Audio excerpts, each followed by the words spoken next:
All right. I believe we should be live then.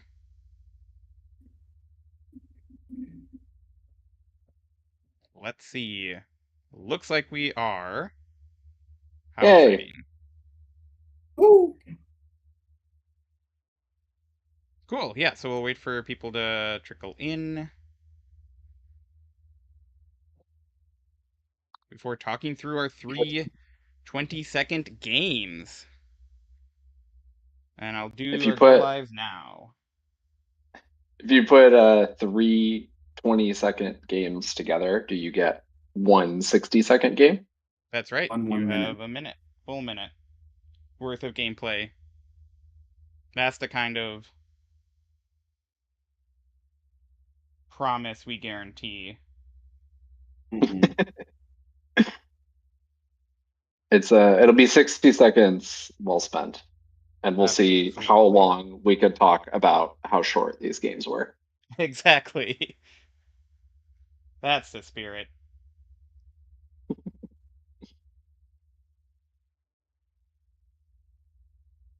Okay.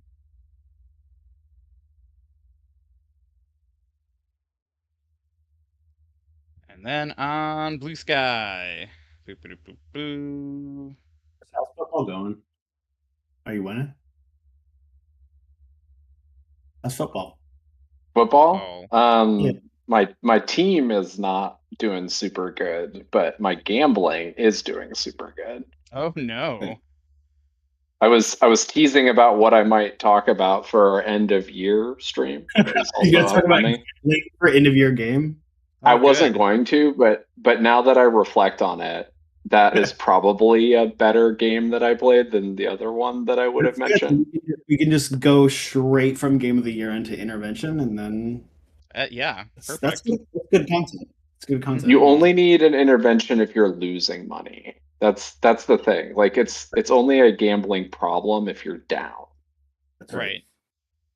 So you're saying you're up? So I'm up. Yeah. Okay. I'm up pretty good, which saying out loud will jinx yourself That's for true. Yeah, You yeah. future. have just ruined I it for will yourself. do that. That's Yeah. So But I've learned some techniques that are working now, and it's been going pretty well the last couple of months. The main have you technique now? is I think about, well, the best technique when it comes to gambling for anyone who's trickling in and wants to know this is think about the most obvious outcome and then just uh, do the opposite, uh, Mm-hmm. which is what you might call fading the public, um, in terms of opinion. And that seems to work when I'm just like, yeah, there's no possible way this other outcome could happen. so Then you I'm generally skeptical and aghast about gambling on sports, but I am curious. Do so like poly market and whatnot, right? When people mm, put their money in, it changes the odds effect, right? It mhm. affects it. When people bet on sports, is that the case? Or Yeah, so typically what happens, I mean, in football specifically, which is where I have the most read, but it happens with other sports as well. Like a casino will release an initial line for an upcoming week of games, and they'll yeah, start taking smaller bets earlier in the week against that line and see like which way like people who are professionals are leaning, see which way like public, so like smaller bets, greater quantity tickets are leaning, and then they'll move the line based on the type of bets that they're getting. So they set kind of like a baseline. They're like, this is where we think we'll get money equally on both sides. And then they'll find, based on people's like research and betting habits and stuff, they'll come in and put right. But down. is more money enters into either side of the equation. They don't dynamically change the odds. They do. The odds not necessarily. So typically when you have like a game line, the idea Yeah. is that if you're betting either side of it, it's about a 100% return on your money. It's slightly less than that. That's the sort of like casinos cut or whatever. Uh, Um, but for the most part, they're trying to keep that baseline of like the game line is a 3.5 point spread where one team is favored by that many points and one team is the underdog by that many points. And if you bet either side of that, you're getting about an equal return on the bet that you make. And then they'll Mhm. change that 3.5 point spread. Like, so say a lot of people are betting into the underdog, they'll change that to a 2.5 point spread. So they're now the favorite team is by 2.5 points and the underdog is by 2.5 points. So they'll change it over time, and the odds will reflect that. Like, you might get closer to a 1-to-1 return on your money at a certain point of the week, but it might be more like a 0.9 return on your money, based on which way the odds are trending. And you can usually like look at that kind of, they call it the juice, to see which way a line is trending based on the bets that they're receiving on it. Nolan, what do you have to say? That is fascinating. There's a whole Maybe I should have saved this for the end of the year. culture here. Is your game of the year going to be sports betting? No, it wasn't, but now that I'm saying it out loud, maybe it should be. Great. Yeah, all right, maybe we should get into the reason for the stream. So, we made some 20-second games. So, first off, we are Up at Night Games. So, we are a studio in New York, and you can check us out on Patreon, patreon.com/upatnightgames, where you can join our mailing list for free, find out about the stuff we're doing. We do some fun talk-throughs like this, every couple months, and then you will also find out information about our games as they come out. So check that out. We'll also be back in January with our Game of the Year for 2025 discussion, which will be super fun because we generally don't agree on games. But I think we'll. We've actually played a couple of games, all three of us this year, which is Mhm. We did, usually yeah. rare. At least Including three. Silent Hill F. Plug for previous content if you're interested in hearing us go for about 2 hours on that one. Absolutely. Cool. So yeah, let's jump into it. So this first one is made by Chris, and you can't play it because it's not finished. But Chris, you should be able to I'm see. so sorry to hijack it. Should we like say what the constraints and goals Yeah. of the jam were? You are so right. Yeah. So we made 20-second games because there's a game jam called the 20-second game jam. And what that means is you have to make a gameplay that takes place within 20 seconds. Right? So that's where all of the fun should be happening. I think I think you've done this one before, Nolan, and this is the first time that Chris and I have jumped into this particular game jam. That's right. Yeah. So I did it last year for the first time. There's about 150 participants last year. This year, there's over 600. So it really exploded. Yeah. It's a fun one. Where can people go if they want to see not just our games? Well, not my game because I didn't submit. I'm the amuse-bouche today, but your two games if they want to play it, and also the other games that were submitted to this jam. Yeah, you can search for 20-second game jam on itch.io, itch.io. But it's it's a really fun constraint I've found, and so this is my second year doing it, and then I was doing it individually, and then Nathan and Chris also decided individually to make games, so that's pretty fun. So we had fun. We had fun. Well, yeah, Nolan was doing it, and then Nathan started making a really cool looking project, and then I started to feel pretty left out. So I was late. I was late to the party, which is part of the reason why the first game up, which is mine. I think I called it Impress Me originally. I had a cooler name in my head that I completely forgot about at some point and just never updated it. Cooler, that's a teaser. But I wanted to get involved and make something too because it was just really awesome and inspiring to see the work that both of y'all were doing. So I had a couple of goals for my project just purely from like I know I don't have a lot of time to do this. Hello, Tuesdays on stream. We have a dog. Hello, Tuesday. Tuesday, don't you know it's Wednesday? Oh, right? Yes.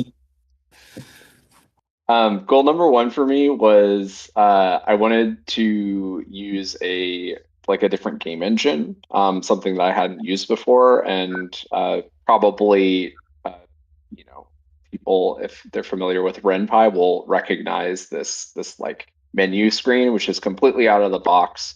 So it's a visual novel style game engine. I assume it's built in Python. I think that's what the Pi is for.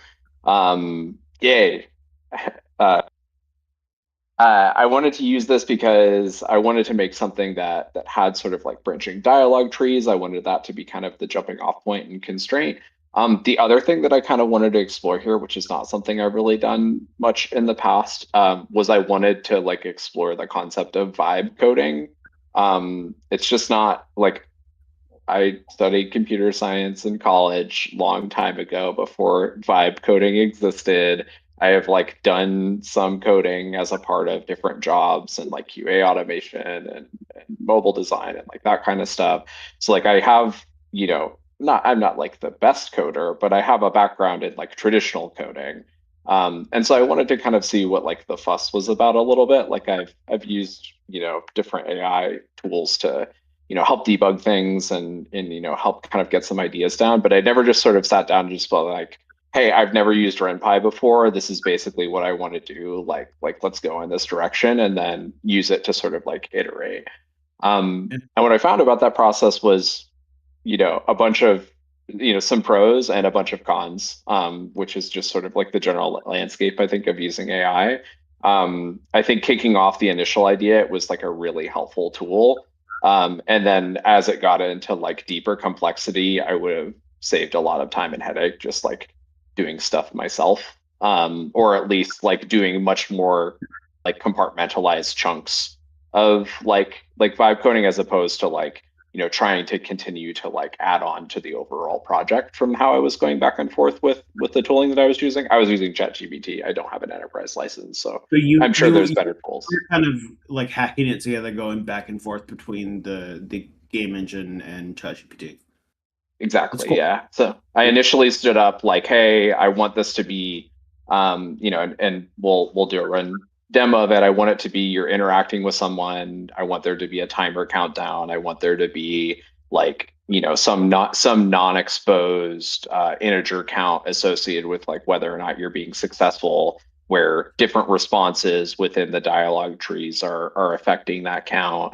And like it got me pretty much all of the way there. And then where it started to fall apart for me was like the polish space. Yeah. Like just like if I would have, I think, saved a lot of time, and there are some areas that I didn't finish up before submission or anything like that just because I got busy and I got lazy.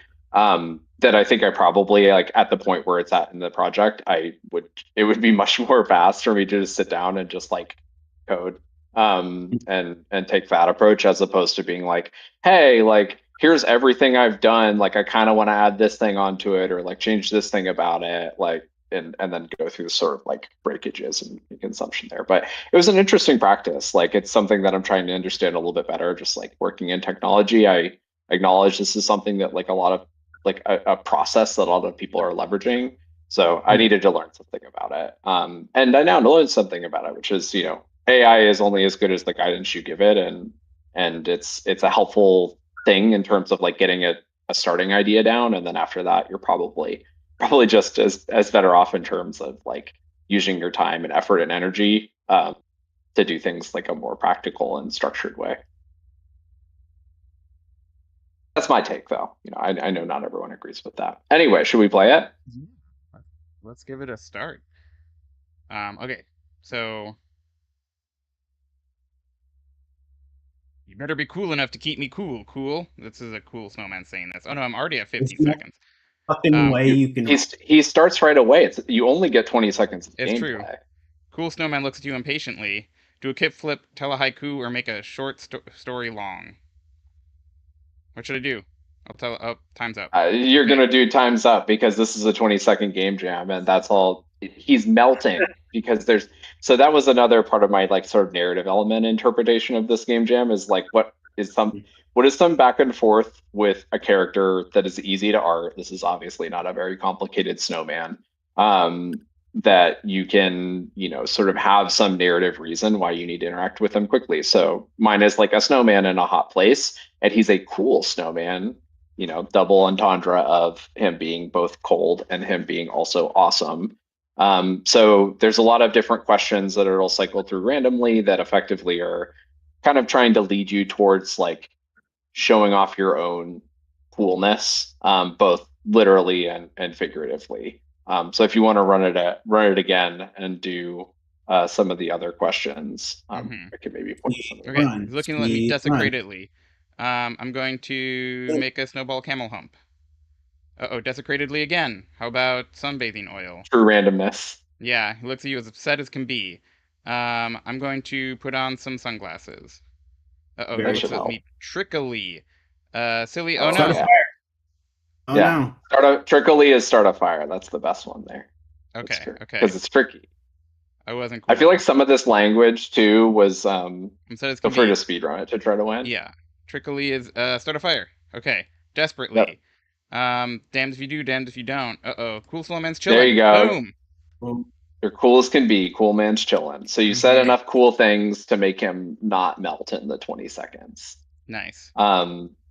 Yeah. So I feel like some of the language that I wrote here was inspired by the fact that I've been playing a lot of Expedition 33. Like the idea of the initial bit of like desecratedly or trickily or whatever is kind of like supposed to tip you off to how you're supposed to react to it. Like I feel like there is some inspiration that I took there in terms of the writing style. If I had more time with this game, the kind of next steps that I were going to take is I wanted to add in animation over time where the snowman is like progressively melting as you get closer to zero. I wanted to just work a little bit more on like the balance and writing of the questions and just some of the like flow and some of the great comments that I got from y'all were just like to have more responsiveness to like feedback if you're doing things right or not. Like if you do a response, like I didn't want to expose like a you need to get to 10 cool points in order to succeed in this game, but to have snowman have a positive reaction if you're picking a good response or a negative reaction if you're picking a bad response. Those are some of the areas where I wanted to take this next in terms of like polish and next steps. I've got two thoughts. The first one is when I play this, in the best way possible, I feel like Steve Buscemi in 30 Rock, like trying to fit in, like, what's cool, kids? Yeah, And that was some of my goal. I'd love to see a lot more of that. What was the second point? Oh, we talked about this before, but insult sword fighting, Monkey Island. Chris, I actually don't know if you've ever played a Monkey Island game. I know Nolan and I have. So we like the Venn diagram is like me, Chris, and then Nolan in the middle, and Nolan knows how to both of us, right?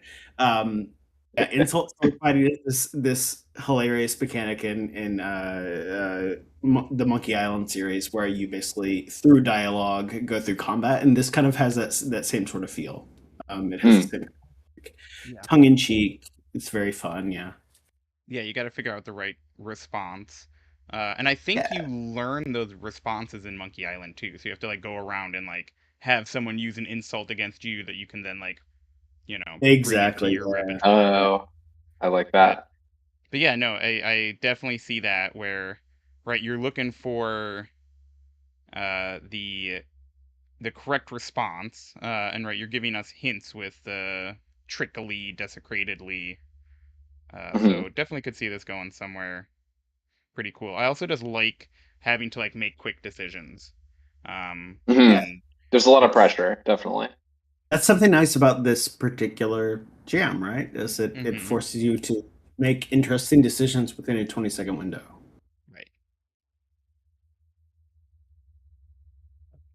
Yeah, so this one didn't quite make it into the jam, didn't quite get finished, but that's why I called it the amuse bouche, because I wanted to have it great contribution. I'm so glad you jumped in. Yeah, me too. I'm glad I did too. I learned a lot from this. I want to legitimately use RenPy for like whether it's building on this or building, something that's in that style. Like I love the idea of visual novels and making a visual novel, and I didn't realize how easy like that engine is to use. Like it's really straightforward. You get so much power out of the box. I imagine there's some limitations as well. Like if you want to branch off into something that like has anything beyond kind of this traditional like text-based interactive style, like then you're gonna probably want to point to a different engine. But for the purposes of adding on some simple systems alongside dialogue and branching narrative and that sort of stuff, there's a lot of power and opportunity here. So it was a really fun exploration. I'm curious to see. So this was like a recommended engine by the Game Jam, right? So I'm interested to see if a lot of the Nope. Did I back that up? Yes. If it continues to help the vibe coding cause, the first thing I did in ChatGPT is, hey, I want to make a very small visual novel game. It was like, yeah, use RenPy, and I'd heard of it before. I think I downloaded it even before, but I was just like, okay, cool, that makes sense. I've written something in Python before in my life. Mistake. There was a recommended engine for this Game Jam, but it is not this one. That is correct. Cool. So none of us used the recommended engine. That is correct, even though we did use 3 different engines. Oh, good. A lot of different ways. Yeah, so Dragon Ruby is the recommended engine, I believe. More than one way to make a game. More than one. Yeah. Exactly. Cool. Yeah, so maybe next year you can do something. You are our narrative guy in the studio, so we're working on a narrative game as well. More information about that coming, but would love to see what a little Chris solo narrative game looks like. Finishing projects not always my strong suit, but starting them I'm very hell of a thing to say from production. No, finishing my own projects not my strong suit. I'm very good at helping other people finish their projects. Fair enough.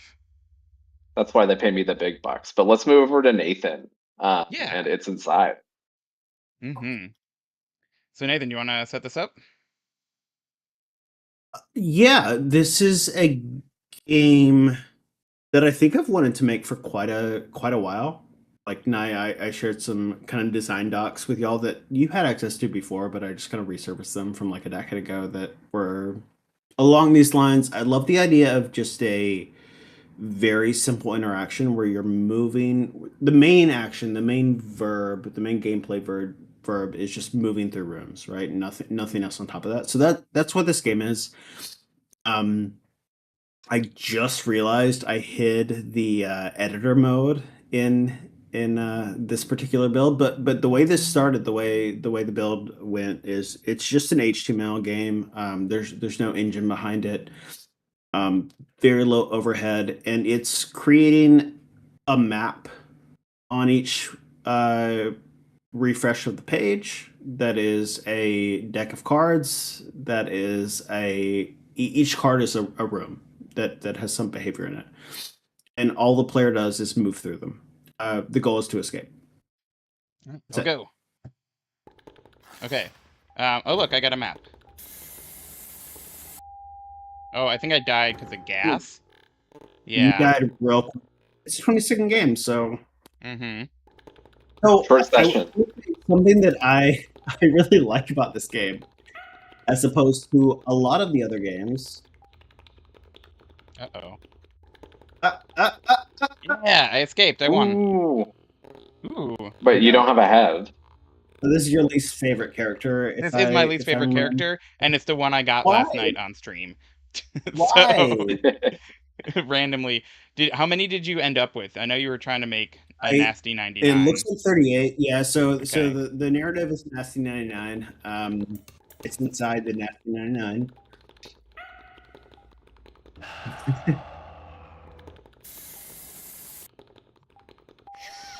Oh, yeah. Okay.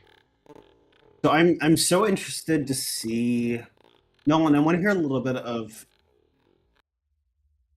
what you're thinking when you're playing. Sure. Okay, I can talk through it. I know it's very quick. It's like so I don't want to go up because there's a monster there. Trying to look other here. Okay, there's an item in here. Okay, Can't go so there. you're I think knowing that there's there's key. I got red. teleported because there's a monster. I'm gonna get this friend. I have no idea where I am now. How about an item? How about an exit? Boom. Wow. Okay.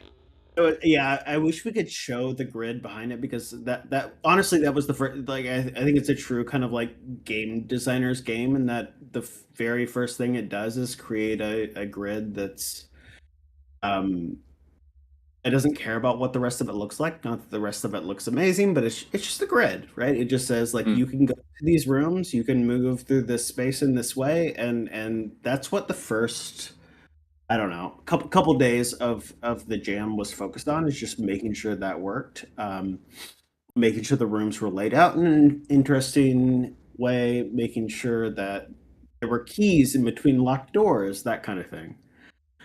Um, so yeah, I think it's really kind of a game designer's game in that way. It's a map game. Yeah.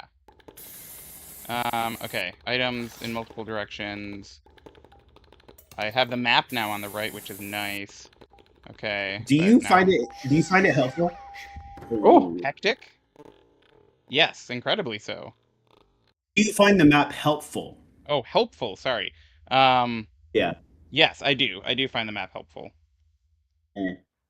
Especially when, so you can get the broken heart, and then if you die, then you'll get teleported somewhere random. The map is extremely helpful in that situation.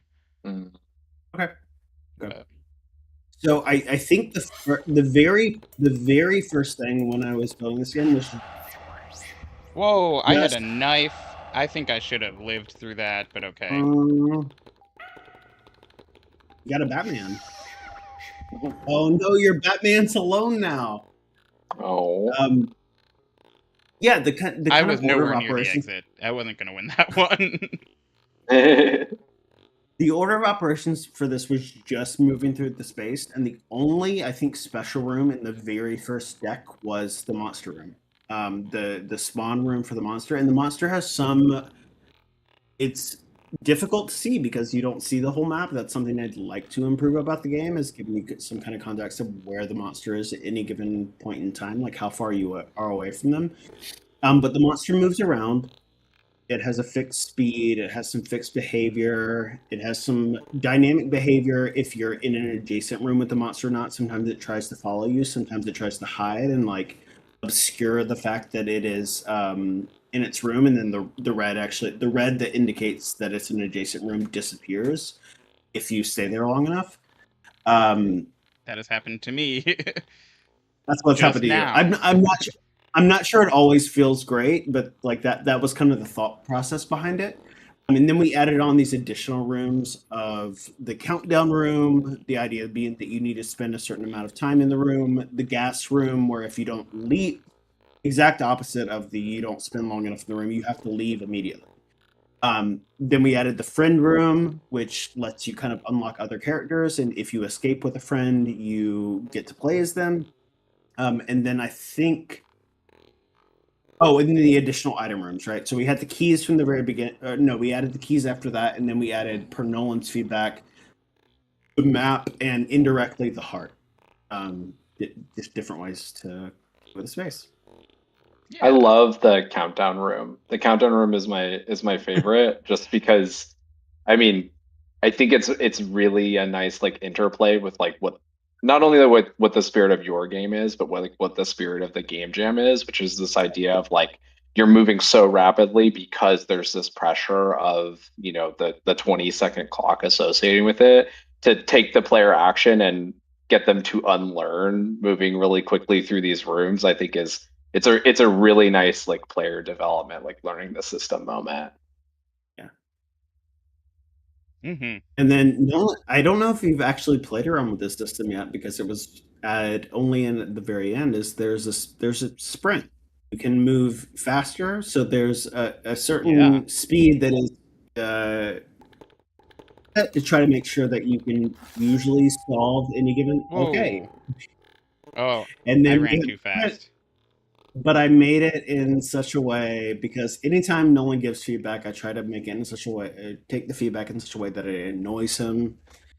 And so run too much. He was just like, why don't you just always be able to run? You can just always move immediately from room to room. I was like, great. Okay, if you move five, I think the way it works right now is if 5 of the past 7 of your moves or runs, you die immediately.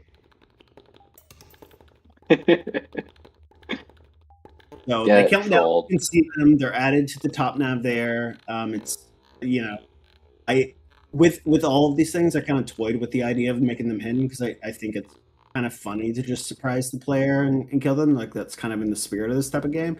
But we did. I like the idea of adding the like check marks at the top of the screen. It fits, I think, with the theme of like this kind of being a Pandora's box prison, and them kind of counting on the days. And if you run, you die. Yeah. No, I like how self-contained this is, right? This is really a game where there's not a lot of meta progression, but you do get better at it through repetition, right? It's you learn what the different door colors mean, right? Yellow for items, red for monsters, purple for exit.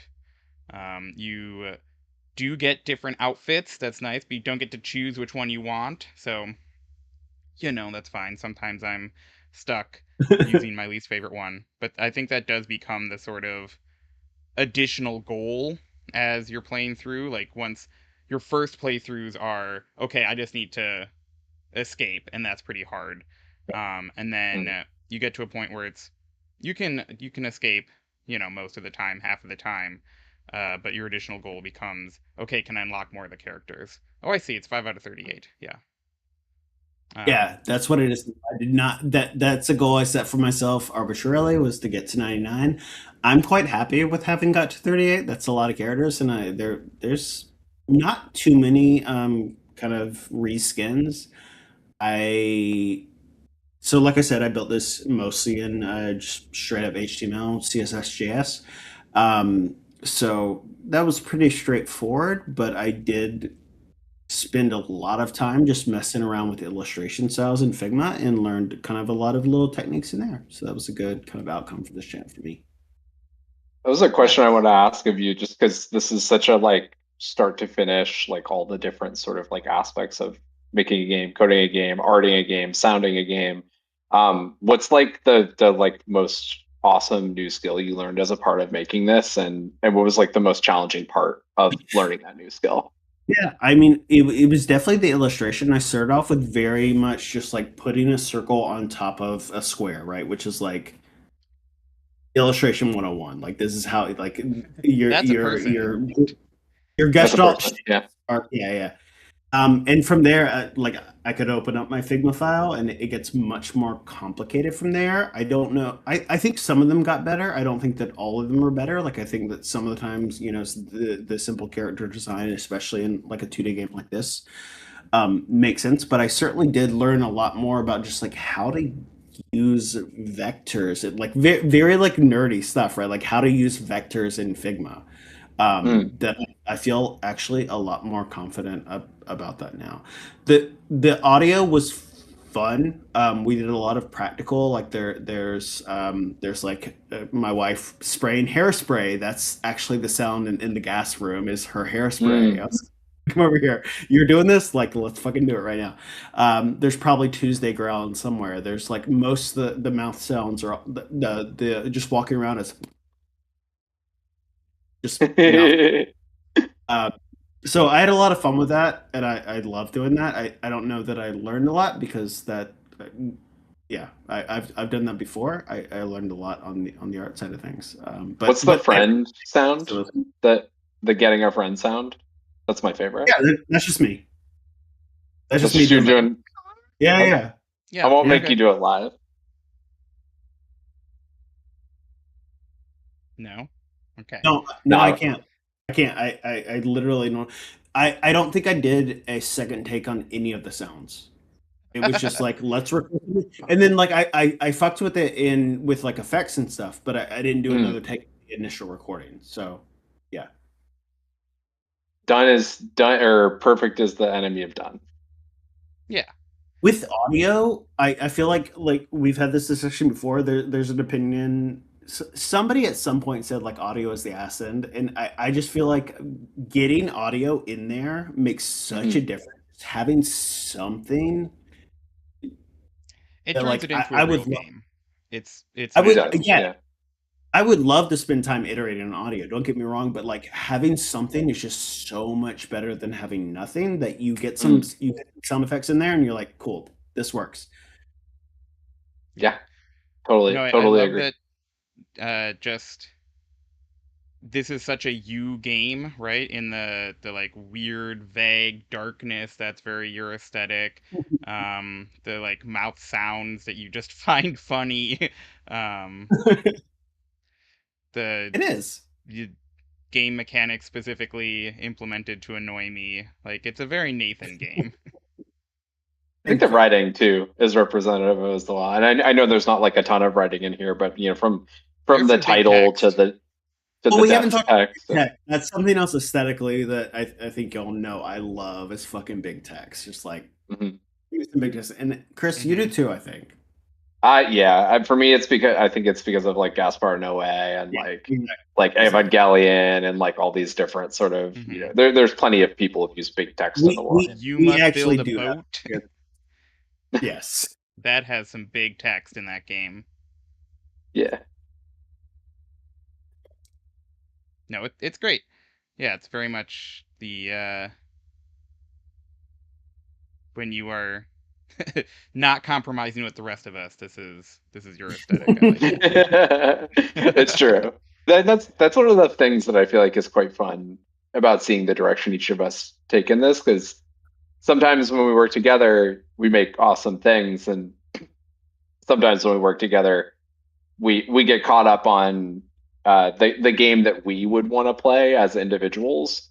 Yeah. And that's a good and bad thing, right? Collaboration is a two-way street and about making something that is kind of the sum of the total parts of the people making it.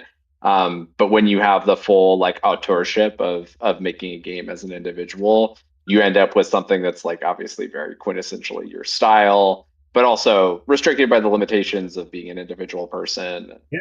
Yeah, that sort of thing. it's So true. This is a HTML game. It has some bugs. It has some loading issues. You will see them if you play it. And those are my Yeah, it has some constraints. Like, bugs. I've seen the I Bumblebee mean, character. I would love what Nolan would do with this game if he were to make it properly. Yeah, no, very very fun. Um, and I think yeah, just right in the exact spirit of the game jam. Right, mhm. there's very little Yeah. outside of the 20 seconds. Yep. Cool. Do we Cool. want to Should move we move on on then? to Yeah, yeah, let's hit Yeah, so oh yeah, and if Nolan's you want to game. play this, you can at averyscaryboy.itch.io mhm. slash it's inside the nasty 99. So yeah, that link is in the description as well, so you can check that out. Yeah, sure. Let's move on to my game, which is The Crush spiritual Boss. successor of last year's Nolan Game Jam game. Is it Yeah, a direct sequel or is it a spiritual successor? it's a direct sequel. Okay. I Hmm. mean it's a direct sequel in like a Final Fantasy kind of direct sequel, Sure. right? Okay. Yeah. Yeah. Same Like anthology, same ideas, Great. some of the there's same. still 20 seconds in this game. Yeah, still 20 seconds. Well, and yeah, so last year I was it had really nothing to do with bosses. I was interested in trying to make uh a basic my I had two is like a genre mashup. I wanted to make a Mega Man game that was a shmup. And like what did that look Great. like? And it turned into a boss rush where you like got abilities from bosses to use against other bosses. And so then this year I really liked Silk Song. So I made a Silk Song fan game. Um, but here let's That bug's not supposed to be there. or is he? Um, yeah, Do we'll you do restart. things to piss off Nathan too? Is that what that's No, about? that was actually a real bug that I turned into a feature. So sometimes Ah. when you're fighting, so you're a little guy who goes around, you can attack. But when you're fighting this boss, you have 20 seconds to kill them. You will die in 20 seconds. Here, I'll show that. But he spawns little guys, see? And sometimes, oh, I died first.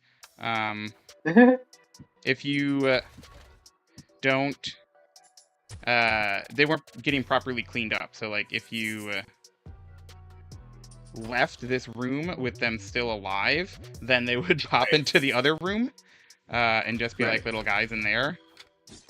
But you intentionally added that as a feature.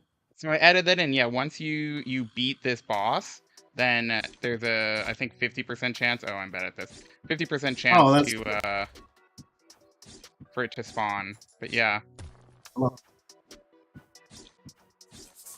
Literal, it's not a. It is a bug, but also a feature. It is a bug. It's a bug. Yeah. It's a bug, and it's a bug, and it's a feature. I think I call them flunkies in the code. Because you know. I feel like I brought this up on multiple occasions. Is it a crab? Is it a spider? What is it? What are we dealing with here? It's a crab, I would say. It's a ceiling crab. I mean, it certainly famously doesn't have enough do- legs to be a spider, but That's And true. Well, got it claws. doesn't have enough legs. It also doesn't have enough legs to be a crab because crabs and spiders have the same number. do they have 6 legs? Oh, yeah. Yeah, Fair enough. but crabs famously do not be crawling up the ceiling. Explain. Yeah, there's why it's a ceiling Famous. crab. Who doesn't care? So. What's he called in code? Spawnathan. So you can Spawnathan. see, yeah, it'll say here, Spawnathan. Oh, I see. Yeah, Like Jonathan. like Jonathan. Let's look at some of the other bosses. So, yeah, this is the first one that I made. So yeah, I mean, I started this right a couple weeks ago. And really just like the first thing I did was make this little guy, and this first boss. And they were like in a room that didn't look like this, but really just kind of figuring out like what I wanted to. Are you gonna do your big? Yeah, I like the smash attack. Figuring out what I wanted the movement to feel like, what I wanted the boss behavior trees to look like. Owned him. Yeah. It's so hard. Nolan added a lifes mode. Usually it's one hit kill. Yeah. Nolan added a lifes mode, and that's the only way I've been able to beat any of these guys because I'm bad at this type of game. Uh-huh. I have not beaten No, I anyone. didn't take a either. hit. Yeah, you But- can take it. But yeah, so then after that I added these next 2 bosses, Spawnathan and this is Bashley and Oh, Bishmael. Bish and Bash. Yes. Who, you know, it's your duo boss, right? These are all inspired by Hollow Knight bosses and also like other, you know. I was gonna say, boss I rush- think this one is fairly Elden Ring, Dark Souls. Yeah, it's Ornstein and Smo. Yeah, like the duo boss is pretty classic, but in Silk Song, right? It's the Clockwork Dancers. So, oh, bad. But yeah, just sort of, and you know, whatever. Just playing around with This is these my, designs. That, you know, you need to have this is the classic Abbott and Costello, the Blues Brothers, the, you know, short, fat, tall, I wonder- lanky. Nolan, when you design out, because I've never really designed out kind of encounters like this. Do you map out kind of like safe spaces or patterns or anything in like a static or like storyboarded way, or is it just like organic? You put these rules in place and they. Yeah, so no, it is pretty. By the time I start, I already have an idea in my mind of what it's going to be. So it's like I kind of just wait for these things to crystallize, but it is a lot of like brainstorming in my notebook and thinking, you know, what do I want these to look like? And I have a rough idea, right? Like I did a stream of building these 2 bosses Right. to show off sort of all the different components that go into it. But it really is, especially for a game jam, like trying to figure out what's the the least amount of stuff I can get away with to make it a dynamic boss fight, right? So it's like most bosses have 3 attacks, right? Each of these has only 2 attacks, which is just like go across and go up. This one, got me on the backswing. There is like an emergent rule set here, though, right? Where like both characters are kind of doing something in response to the player character. Yeah. And they overlap in interesting ways. Yeah, exactly. So I was really trying to. I also just made a bunch of different classes next because I wanted to. All right, I don't know. You talk about that if that's what you want to talk about. No, but I just it's noticeable on screen. But yeah, no, it is. Right, I thought a lot about the zoning, right, and interactions between ranged attacks, melee attacks, right. So like Punchkin has like 2 melee attacks and then 1 like big attack, right? And like how do those fit together? And these 2, there's one that's like a charge. One of the characters, Bashley, has a charge attack that either goes across or up. And then Bishmael has this like angled thing. Bishmael's because it's a bishop also. So they attack on the diagonal, right? And so like I just heard bit. Yeah. So the other thing is that each of these are all built out of Unity prefabs. Or not prefabs, Unity primitives. So like your guy is all circles, Punchkin is all capsules, Spawnathan is all hexagons, and Bishley and Bashley are all squares, but half of them Bashley is squares and Bishmael is diamonds. Just sort of like having that constraint, and then like a solid color is kind of the only way I can actually make art. Is if I like give myself a million constraints to be like, here's how. Now I have to be creative within these constraints. How did you approach like difficulty balance in a game like this? Obviously, like inspired by Silksong, like having really hard bosses is kind of like the value prop. You have Nathan and I who sucked at this game, for lack of a better way of putting it. But then you had other people who were playtesting who you mentioned were like so much better than you. So like, what was your approach to like iterating to get to like an ideal either scaling of difficulty between bosses or just like the general like challenge of the game that you were trying to make? Yeah. So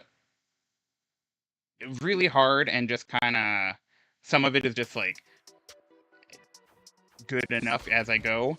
But yeah, basically. I didn't really change any of the like base attacks once I got them in, but I did change the timings a lot. So like things like this boss in particular had I put a big delay in between when they started their attacks, their windup, and when they actually attacked, because a lot of people were dying to it and it felt unfair. And I was also dying to it, and so yeah, trying to figure out what the right thing is, because I also want to minimize the windup as much as possible because there's only 20 seconds and I want a dynamic boss fight. Right. So that was sort of the balance there.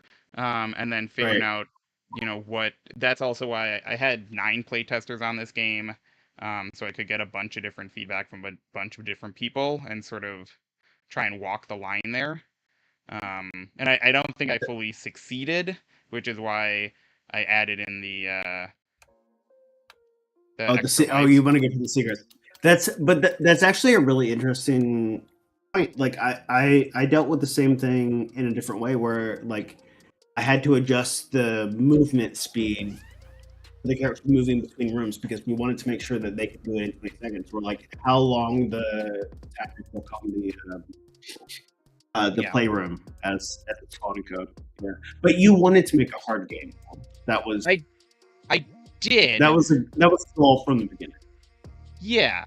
It maybe was harder than I thought it would be because again, I played through Silksong, I've played through Hollow Knight.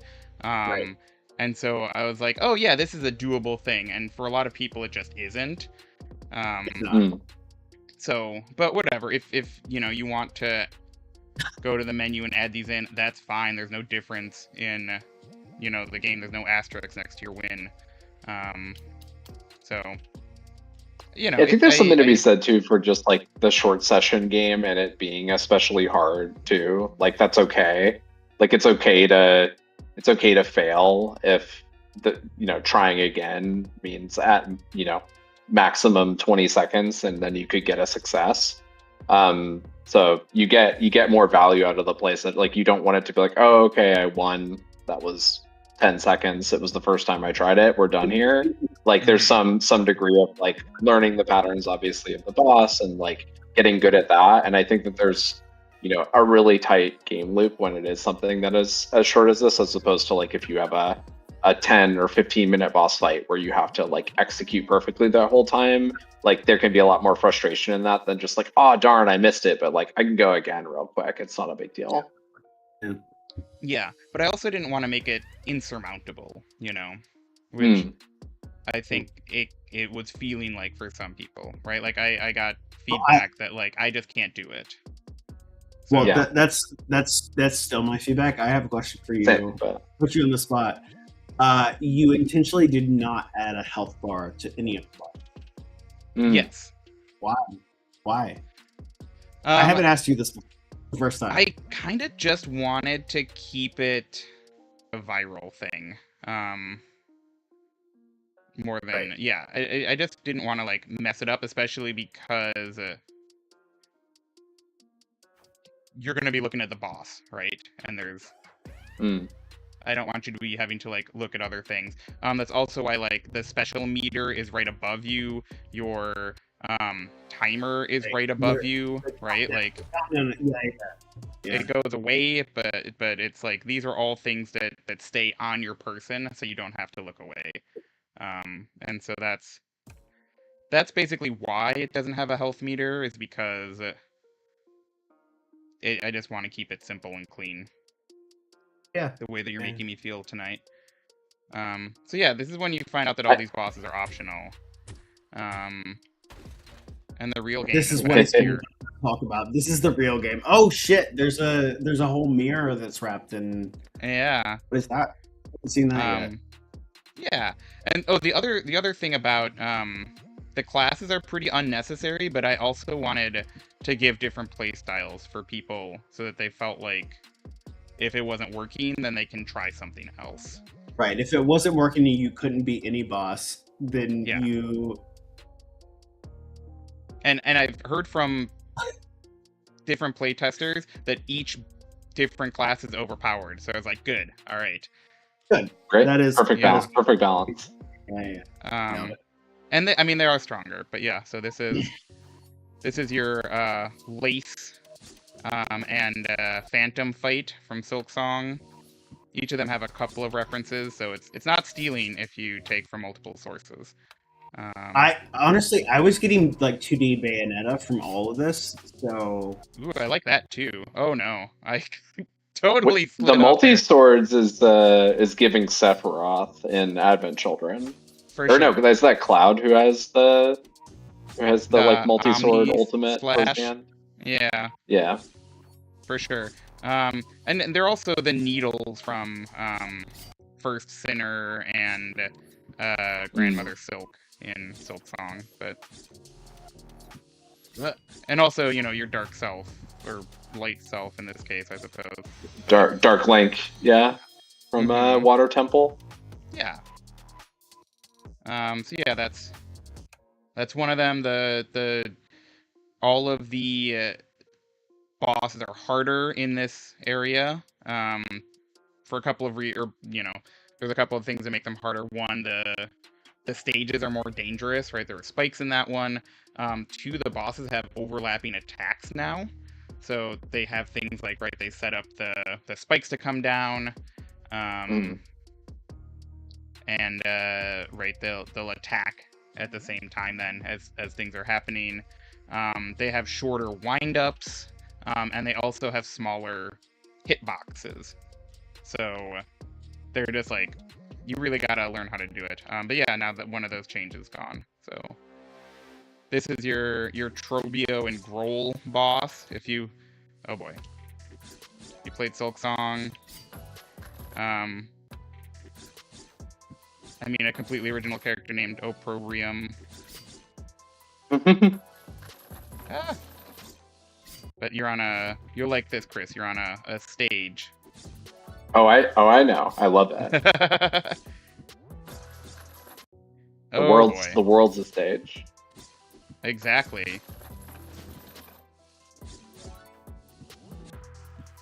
Okay. I'm like sitting around curious. Yeah, I think you're gonna get there, but I want to know what happens when you get the mirror off. I haven't seen that yet.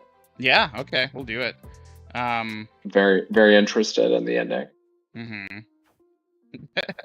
Also, I don't know. The music's not my type of music, but I had a. Oh, where'd you find it? So it's from an artist I found on YouTube named Panda Beats. Okay. And I also used their music for Rush Boss 1. But yeah, there's a real problem when you don't make music and you need to make a 20-second loop, because most songs develop over minutes, right? Whereas I needed something that developed over 20 seconds. So that's why I kind of fell into this like trap drill style beat. I don't love the dubstep-y things, but I don't think it like sounds bad. I also like manipulated them a lot and cut out like chunks that were like, here's something where like something actually happens in this 20 seconds. Right. And ran like a high pass filter over it and tried to make it a little bit more audibly pleasant to my ears. But I really like what Panda Beats does in general. So I think it's to do it again. Yeah. That makes Panda Beats canon for the Rush Boss universe as well, given that it's a direct sequel. Yeah. Here's the last one. This is more Grandmother Silk. And oh boy. My granny did not play Silk. But yeah, tiny little room, dark, hard to see. You gotta be avoiding there's a random one with the I did kill it. Awesome, with poison. Hell yeah. Nice. Thanks, poison. Rogue. Yeah. Overpowered, as I've heard. Yep. So I'll just be you. But yeah, so with the horizontal one, it like randomly takes one out, and so you have to like try and get it, and has a melee attack. But... yeah. All right, so here's the finale. Are you ready? I'm excited. Ah, that's it. I like it. Mm-hmm. Fuck you, 20 Game Jam. Yeah. There's infinite time. Yeah. No, this is a menu screen. This is not part of the game. Yeah. I agree with that. It's a menu with a secret room in it. With a sub menu, right? This is not part of the gameplay. Yeah, I do feel like I'm stretching the spirit of the jam a little bit, but you can play also in unlocked mode, which will have all of these unlocked from the beginning, so you can just go fight any boss you want. If you want to do like more of a score attack, time attack kind of thing, and then yeah, you can share your best times with your friends or with me. But yeah, so that's this game. Quick little playthrough of it. I do like. I think this one the best. Yeah, no, it was chilling. No, kill it. You can't. It's immortal. Oh, it's just here forever now. Oh no. Yeah. Oh, now it's stuck. It's here forever. I mean, it might leave. Yeah, it's gone now. It Okay. comes and goes. But As bugs should. yeah. But no, this one was really I fun like to make. I like to think. Oh, that's cool. A little grab hook or grappling hook. Mhm. Hook shot, Yeah. Hook shot. Thank you. grab Claw hook. line. Come on. Grappling hook. Yeah. Oh, okay. I Got like the to wild think mage no too one that that has kind of randomized attacks. This is the chaos character. I like them a lot. Their teleport is random. Random dash. And then their special is it rolls a d6 and does something based on that. So, yeah. And you can do fun stuff like this then. Oh boy. Come on. Ooh, okay, so I got 6, so that actually re-rolled my time. Oh, what?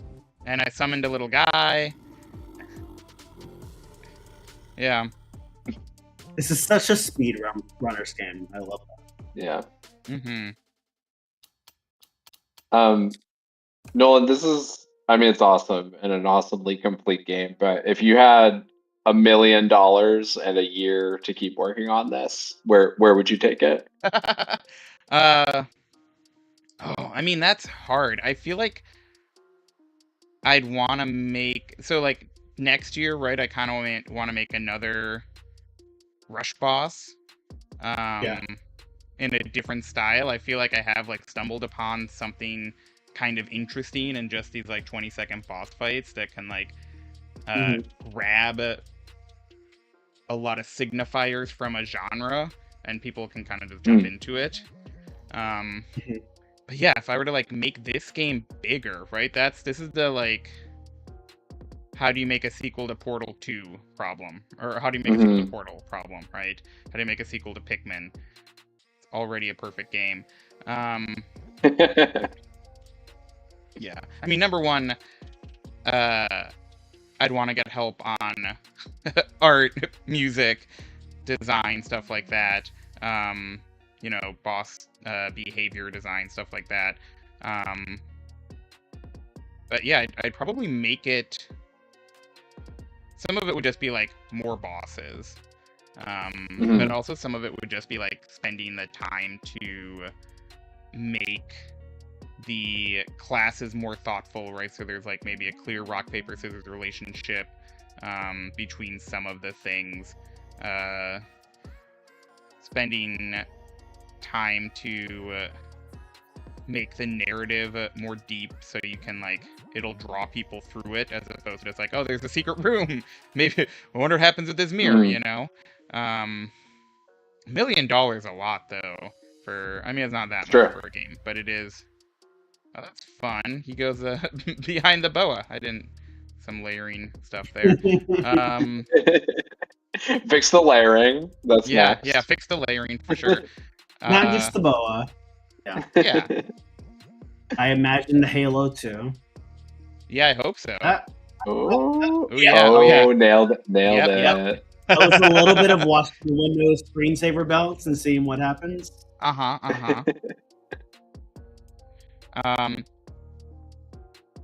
Yeah. I think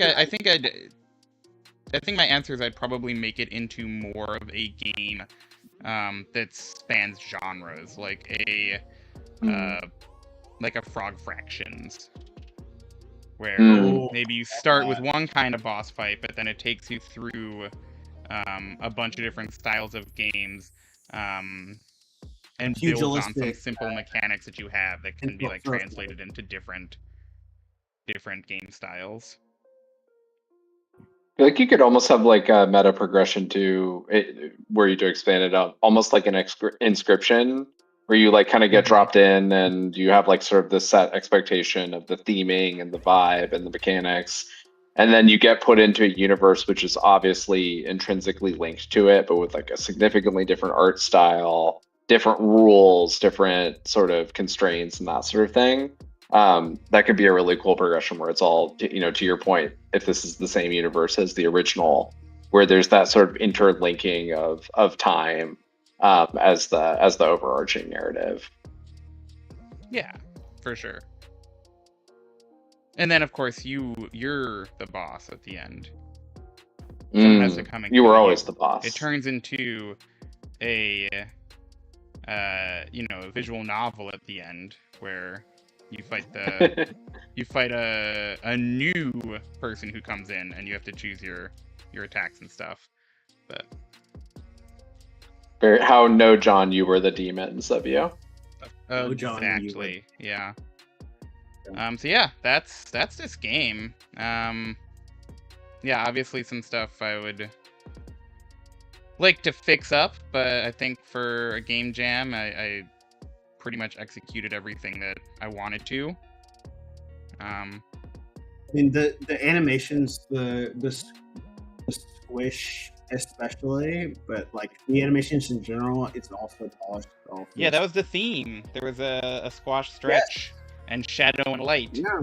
And pick it, flick it, click it. I did lick shadow it, and light. Pick it, lick it, roll it, flick it. Yeah. I was just looking at this. I still don't know what that last part of it means, but it did squash and stretch. I did light with the rooms unintentionally, but it lined up. I guess I did light with the idea of like sun melting the snowman. That I didn't even know there was a theme. I just thought the theme was a 20-second constraint. You roll it, a snowman. You got to roll snow. Nolan, That's the truth. Do you have the other game pulled up still? Which game? Yours? Yeah. Nope, but I can get it real quick. Just because we have a little bit of a multiverse going on. A multiverse, okay. Here, I'm gonna also reset you.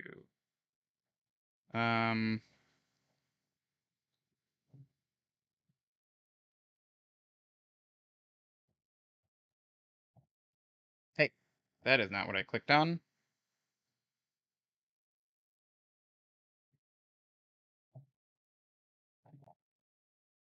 Here we go. Cool. So if you click the info button on the top left, you can see all the characters. And this is so fun. I haven't seen it on a Windows machine. So you can actually, no one's going to know this except the people watching the stream. You can triple click to unlock any character immediately. And you can click to lock a character. So if you want to like effectively pick who you want to be. Yeah.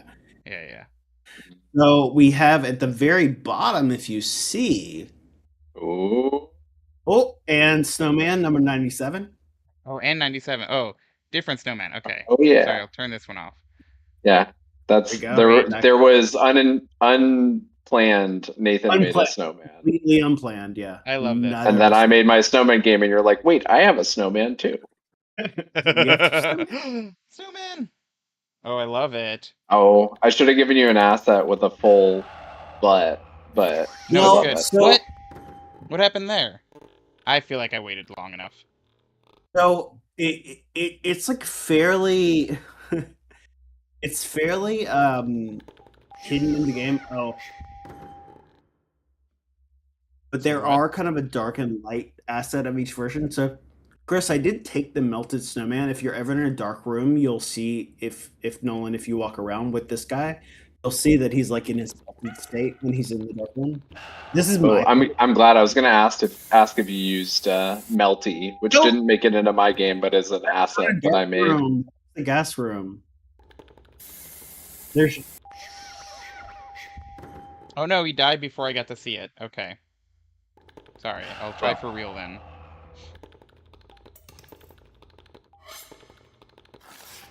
Oh. Yeah, there's the dark one. It.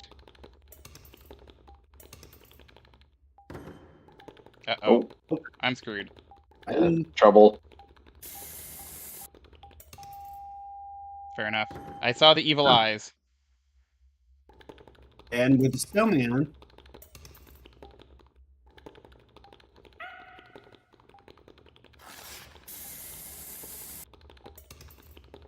We gotta find a dark room. I think it's 50% chance for any room that's not an item room. Didn't get it. Okay, well, It's okay. But I believe you. we'll die quickly.